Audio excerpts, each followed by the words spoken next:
Welcome back, ladies and gentlemen. I'm Marcus Aurelius. I've got my butterscotch beer, and that means it must be Pythium time. And for those of you who are wondering, it's a soft drink. It's butterscotch beer in the same way that they use like root beer. It is not, sadly, alcoholic. I would not do that to you. That would be poor planning on my part and would lead to bad strategy.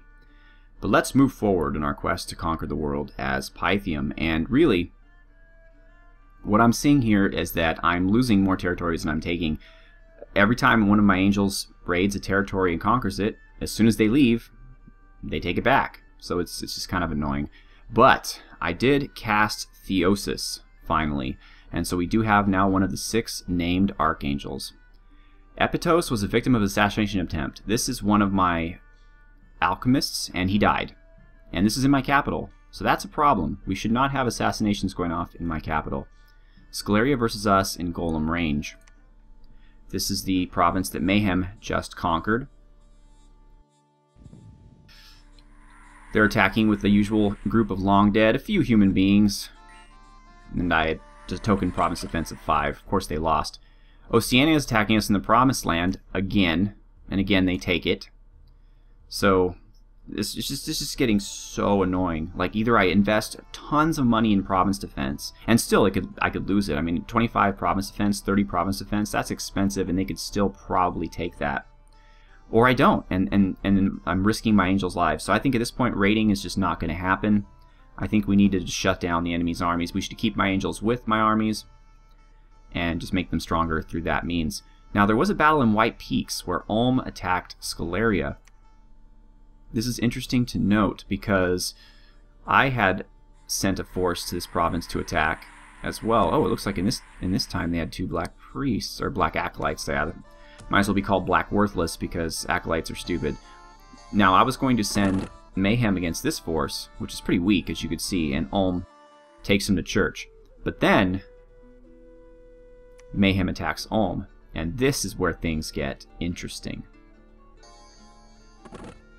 So bear in mind here that they have a ton of crossbowmen. Remember now, my weakness in the previous LP was that my thugs got nailed pretty hard with ranged weapons. And it's a good thing that Mayhem got his air shield up. And so let's see how Mayhem handles himself. Now he's at a huge distance, but once he attacks, let's see how he handles himself amidst heavy ranged attack.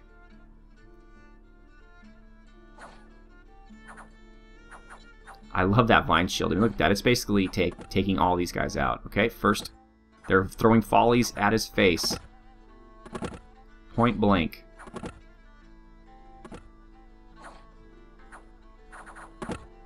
They got him, but they just dispelled his blink. You'll notice every single time they hit, they only do 1 damage due to his mist form and the fact that they're not magical arrows. And his regeneration pretty much takes care of that every single turn. So they do 1 damage, he regenerates it.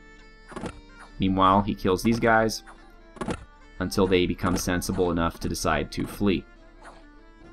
Then he does the same to the crossbowmen who are now out of arrows. Or bolts, I guess you would say. And that is that. Mayhem conquered the whole province. He did not suffer anything. No afflictions, nothing. He ended up taking out 56 Ulmish troops all by himself. So, very good. Scythia was taken. Great Feral. This is Scaleria versus the armies of Pythium, and they're going to win this one because this is just province defense and not a very strong one at that, and they're putting in some good time on here. Guerrillian Marignon lot, or, well, let's watch it real quick. It honestly, from the numbers, looks like they both lost, but maybe Marignon had province defense. Yeah, it looks like Marignon might have walked away with this one. We'll see. Someone finally got the memo that they were being attacked by undead, so they thought, hey, here's an idea. Let's bring a priest. Good idea. Good idea, friends. That was a pretty smart move. So, looks like they did win. Elidor. We versus the Giants, and this is Barabel, I believe. And let me just tell you that Barabel is handling all of this pretty much with nothing. He's got a sword and a shield, and he does have some armor, but he does not have regeneration. He does not have the boots of reinvigoration. he's not wearing anywhere near the amount of items that Mayhem is wearing, and he's fighting giants besides. Now, he does have little buddies, I'll grant him that, of which one of them sadly falls in this battle. But these are not ordinary giants he's going against. These are the Bashanites. The Bashanites are known for their strength. So they fight with a sword and shield, unlike a spear. But he and his angel buddies are having no trouble whatsoever taking them out. We're seeing a lot of awe, but apparently the giants are immune to the vine shield, because I'm not seeing... Well, no, never mind. I saw one just get vined right there. I guess it's just the awe that gets them. So indeed, we did lose one of our little angel buddies, but Barbell survived. Now, if I only had more gems, I'd get him back to a temple or a lab where I could get him some items, but we don't have enough gems to arm the angels that we do have sitting at home waiting for that. So Elidor, we were successful. Glimmering Fields. Oh, sorry. Glimmering Fields. Oh man, nice. So this of course is our big army. Let's see what happens. Although, spoiler alert, we are going to take some pretty heavy losses. Although, I don't know. This is probably something I shouldn't say at the beginning of the battle, but we're not going to lose anybody that we're going to miss. Nobody with a name. We're going to lose one of our slaves, I think, one of our shamans, maybe one of our frontline protectors. I don't know which one exactly. And we're going to lose an alchemist. We're actually going to lose, sorry, two lizards and an alchemist. But Reggie is the only named lizard in the bunch, wherever Reggie is, and he is going to survive to tell the tale. Wow, look at all these slaves. We have quite a few of them. I'm not quite sure where Reggie is. That must be Reggie. Yep, there he is. And this is quite a few giants. I mean, they're not hitting us with weak forces. We're doing the best we can here. But I've made the tactical decision to withdraw this army back to Fort Wallace, where we're going to basically fill them up with all the Fort Wallace troops. That means I'm going to be leaving Fort Wallace basically undefended, but for Tokshin and a few mages and province defense. Okay, now we didn't check this last time, so let's check it now. In addition to summoning the angel, this spell also requires a water gem.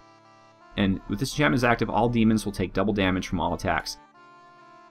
Not that valuable, honestly. The only nations that have demons are like Jomon or, you know, like Yomi. Most other nations have undead. So now if it did undead, that would be something. I would be interested in that. So we're getting beat here on the southern flank. Looks like our spearmen are coming up to do something about that. Nilex casts Blade Wind. It's one of the first times I think I support that choice. Normally it does more damage to my own troops than the enemy. The Archangel is doing his damage. Actually, watching the battle out, I have no idea how we were able to survive it with so few casualties. I mean, it looks like our whole team of intrepid leaders is coming up to the battle too. Like, I don't know what to do. I don't know what to do to cause these guys to just mind their own damn business in the back. Midas? What the hell, buddy? Although at least you're using your fear effect, which is fine. But Fangawolf? I mean, you don't even have armor, for God's sake. And you're going up against giants? I mean, that's just foolishness. The Blood Slaves are carrying their weight, definitely. Okay, so it was a morale victory. We basically caused the giants to flee.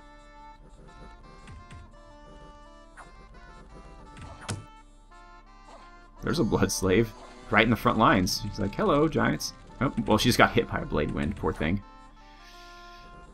And I'm sorry, I don't mean Blood Slave, I mean Vestal in training. I don't know if you guys have seen that movie Underworld with Kate Beckinsale, but there's a scene near the end where one of the vampires, one of the bad vampires, he attacks a werewolf and he has these like whips that come out of each of his arms. And every time I see these sprites for the Blood Slaves, I think of that. Like, I think of those things as like whips coming out of their arms they're just going to attack the enemies with. Our angels have done quite well for themselves. So the battle was won, but at what cost? We lost 2 Shamans. Again, no one named. We lost an Imperial Alchemist. Honestly, it could have gone much worse than this. We lost 3 Velites. We lost 3 Triarius, 9 Varangians, and 6 Principes. So we're down severely in troops here. Remember now, 12 of our troops are leaders. So 12, 13, 14, 15, 16, 17, 18, 19, 20, 21, 22, 23, 24 of our units are leaders. So this means we only have, what, 75 troops? Not even. 65 troops. But we ended up taking out 72 giants. So, all's well that ends well, I guess. And Cyrna, I don't even really care to watch these anymore, but it looks like Marignan won, so good for you, Marignan. Okay, so what's going on? What are we doing here? Well, we are saving money. I've stopped recruiting Theurgs. I'm instead recruiting a new Varangian captain. I don't need one, certainly. I have Rurik just sitting there waiting to do something, but I keep passing up Volkenstein, and I've already gone like 6 or 7 people beyond him on the list, and I'm just going to create him. He's going to sit around and not do much, but eventually his time will come, and at least he will be there. I also intend on creating, when I have a little bit more, actually I can probably do it now, 135. Okay, I'm recruiting an Iconoclast. It'll be there in another turn. That will be Julianus Apostata, who's also been high up on the list waiting to be named, but I just haven't had a reason to recruit an Iconoclast. The way I look at it, they're pretty decent mages. They have 2 fire with a chance of 3 fire. So I'm just going to send him to one of the armies, and he'll be a fire mage, basically. And this is a cool ability, but virtually worthless for a commander, especially a mage commander, because you have to stand next to the enemies, and if they're sacred, it just basically means they react to you with awe, the same way that the awe effect works, as far as I understand it. And that's worthless. I mean, for a mage who doesn't have any armor, it's just worthless. If it were like a troop and we had 100 of them, then it might be something, but against an army that's all sacred. But otherwise, completely worthless. They're good at patrolling, but I don't want them anywhere near the center of my empire because they're going to hurt our dominion. Now, Ermor keeps causing me fits because they conquered this province here, and I'm scrambling my spies to kind of see what's going on. I was this close to moving these guys over here. In fact, I had them moving over there to take this castle, but then I thought, you know what? Ermor could still potentially attack up here, and so then my troops will go, he'll go, and we'll get slaughtered. So I'm just waiting patiently. Now, if Ulm decides to go over here and take my throne, I don't think they can do it with these guys, but maybe. Then I lose the throne, of course, but nobody else gets it, and I can immediately take it back. Ermor doesn't have enough juice in these 2 provinces to attack it, so I'm not too worried about that. They could do it, I suppose, but we'll see. So that's that situation in the south. I'm going to wait until I get a spy here, and if I determine that the mass of troops is coming out here or doing something else, then I will feel free to take this city. And I bet you I could do it. 30 units versus all these guys. I don't have anything to worry about. Next, I want to introduce you to our new Archangel. I know you're all excited about that. Here's Gabriel. I have decided that I am not going to be naming the Archangels. A, because they have cool names already, which are based on the Bible, but B, because they're more valuable to me staying in the capital casting spells than they are going on the field of battle. So my thugs are going to be my Harbingers, my Archangels, my Angels of Fury, and eventually my Seraphs. But for right now, these guys are more mages than they are thugs. I mean, they can claim thrones if necessary, and this guy, for example, is my best chassis right now for casting my favorite global spell, which is Wrath of God, which I'm almost about to get. All he needs is a boost of 2 astral, and he can cast it, which, by the way, I happen to just have lying around here with Thunder. 1, 2, done. So he's the perfect chassis for that. There's no reason to risk his life in battle. I have better units for that.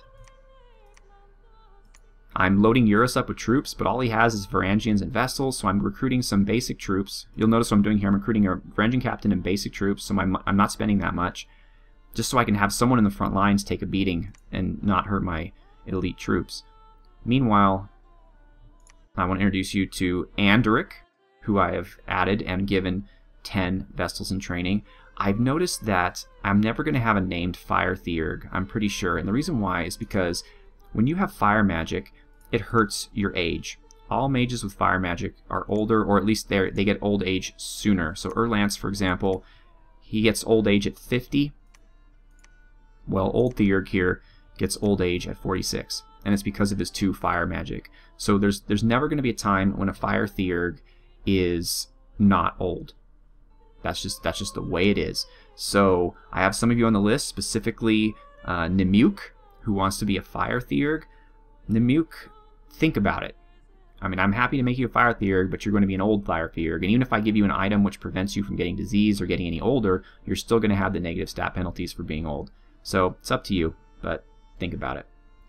So Gabriel's here is just going to sit pretty until I can afford to cast Wrath of God, which, based on my gem income, will probably take me about 15 years. Meanwhile, Andric, Erlance, and all the old theurgs are going to be going out with Eurus as soon as we have some basic troops. We're going to come take this first, then we're going to go down here. If Scaleria tries to get silly and take this, well, I don't have any defense in here. Probably should get some.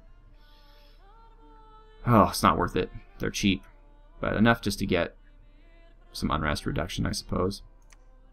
I have Mayhem coming back here. So he'll get here, then he'll get here. So if they come here, we'll be able to catch up with them. Meanwhile, Midori Fubuki is almost ready to go. And I'm thinking I'm going to start sending out my angels 2 at a time, because 1 at a time is fun, but I want to keep them a bit more secure. I have his boots. So now I'm just waiting for his dragon scale. I've decided to go with that, because actually, now that I think about it, the morale is a good thing. I'd rather my angel die in battle than have half their health, flee the battle, and die anyway because they're surrounded by enemies. So that will prevent that from happening because it gives them extra morale. And so 20 plus 2, 22, plus what they get from the blessing. These angels aren't going to run. And finally, I might not give him the earth thing. I don't have enough earth gems, and it really only gives 2 defense and 2 protection, so not that big a deal. Puggles, we're a long ways off from sending Puggles out to fight. It's simply just due to gems. I mean, when the gem we have the most of, well, it's fire, but when the next gem is death, you know that we're running low. So we're massing everybody up. Well, we're moving everybody out from here to take on this army. We're going to move this army back here, and then we're going to move this army back, and we're going to create one big army, which is going to go to this castle and then up here.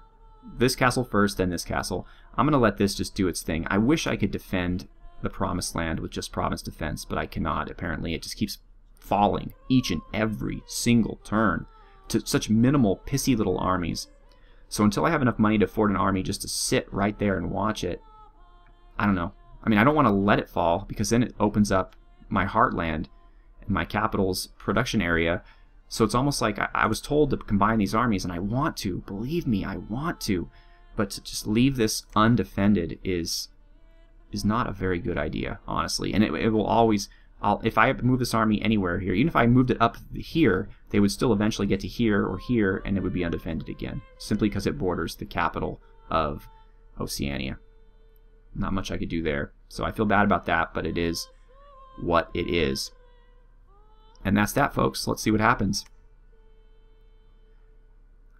Even when I only do 2 turns an episode, these episodes tend to run out of time really fast. I don't know what it is. I do a lot of talking, I guess. I do a lot of talking. I do a lot of strategizing. A lot of anxiety, because I just never have any money. And, I mean, Burnsaber was cool enough to respond and say, hey, you know, there's nothing wrong. There's no bugs. Your troops are just expensive. But, I mean, if you watch Tokshin's LP, like I said, he has like 6 armies running around with hundreds and hundreds of not his cheapest troops, but his good troops, his defenders of the halls. Like, hundreds of them in each army, and yet his upkeep is like 1,000, and mine's 1,000, and I definitely don't. Okay, Pernia. Marignan was victorious. What's going on, Marignan? Are you resurging? Looks like they lost in this one, though. Okay, Sadika. This is us. Oh, this is Barbel. I do not expect that he will have any trouble here. Especially with his 3 little buddies. But it is a pretty sizable force, which I enjoy. I'm glad that I'm killing a lot of their troops, because that keeps them from getting up to the front lines and reinforcing these castles that I eventually am going to have to take. I might just sick Barbel and Mayhem on a castle and just have them sit there just to prevent production, even though I know we'll never be able to actually siege it. Or storm it, that is. Alright, here comes the fireworks. Speed it up a little bit. There goes the heavy cav. First wave of giants. Yeah, Barbell, you've proven yourself. I need to give you some better items. Just to keep you in the fight longer. That looked like it hit you. No? You're still okay. Well, no, it did hit you a little bit. I could see there's a little bit of red there. So regeneration would certainly not be wasted on you, especially when you have so many damn hit points. And 70? That's like 3 times as much as you're supposed to, isn't it? So that was Sadika. Of course, he won. Grey Mercs. Oceania's attacking us. See? See? This is what happens. And of course they're going to win. So now we have 2... God, Oceania. Hate you. Bithny. Scalaria's attacking us. Yep. What? I just know how to call it. I can predict what they're going to do. And you know what? Even if I'd have spent some money on cheap province defense, we probably could take these guys. They're pretty weak, but we're going to have to see how they handle. Probably not so well, especially with a standard. It's up to the archers, and they did it. Whew. And now Mayhem is going to make them pay for that little excursion. Okay. Ildmir, I believe this is Mayhem. He's attacking the castle, but really he's just attacking the province defense of the castle province. Slingers ain't gonna do crap. And it's go time, eventually. Come on, Mayhem. There we go.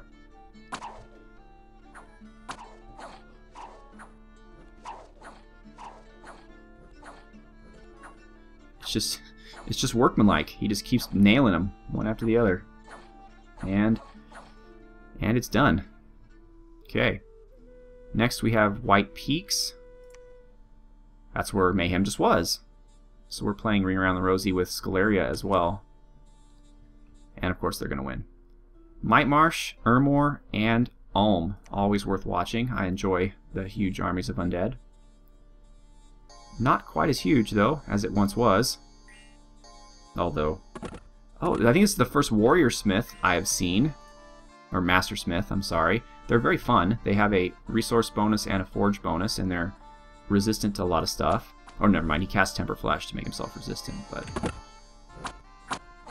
He is not, however, resistant to Knights of the Unholy Sepulchre. And I see Ulm getting defeated in this one. Although their banishments are doing the trick. This might lead to an opportunity for the Army of the South under Lucas. Lukos? I think it's Lukos. But it's Greek for wolf, I believe.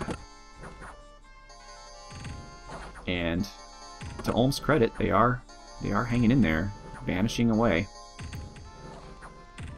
And their banishments are surprisingly effective. And now Ulm is attacking Ermor in Iron Range. Amazing that. With nothing to speak of and nothing to speak of. Alright. And Jabero was conquered. I don't even know where that is. Alright, so. Oh my. I was going to say we're going to move some of these guys up and just handle this mess, but as you can see here, 620, although mostly ghouls, we'll be able to chop them up like no one's business, honestly. With what we have here, that's just fine. Moth will tear them to little itsy bitsy pieces. She is set up correctly. Divine Blessing, Misform, Fanaticism. No need for Paralyze. Let's just go straight to the good stuff. Banishment. All this we need. This makes our Community Master. This makes everybody happy. This makes her protected, which is what I need. This makes everybody super morale, and then we start to banish. I like it. I like it a lot. Okay, that's good for right now. And okay, I think we're strong enough now to do what needs to be done. Lukos, good luck, friend. So next turn, we'll see what happens here. Or again, we're still not at war with Ermor. So if they do attack to the north, it won't necessarily be a declaration of war because they'll be theoretically trying to attack Ulm, but they have 70 units, and I'm pretty sure we can handle that. Meanwhile, Scalaria's... Wow, interesting. Praetorian Guards. Mayhem, can you handle Praetorian Guard? Mayhem's a hero now, but not a very useful one. He has heroic precision, which is probably... It's not the worst thing a thug can get, but it is kind of silly. I might want to send Mayhem all the way back to the capital to get him a horror helm. But they're going to send an army to relieve the capital, so I can probably sneak in here and take this province back. Midari Fubuki is just about ready to go, I think. And please let me know if I'm pronouncing that wrong. I'm very sorry. The extra 2 protection honestly wouldn't hurt. It would get her up to, or him, up to 19.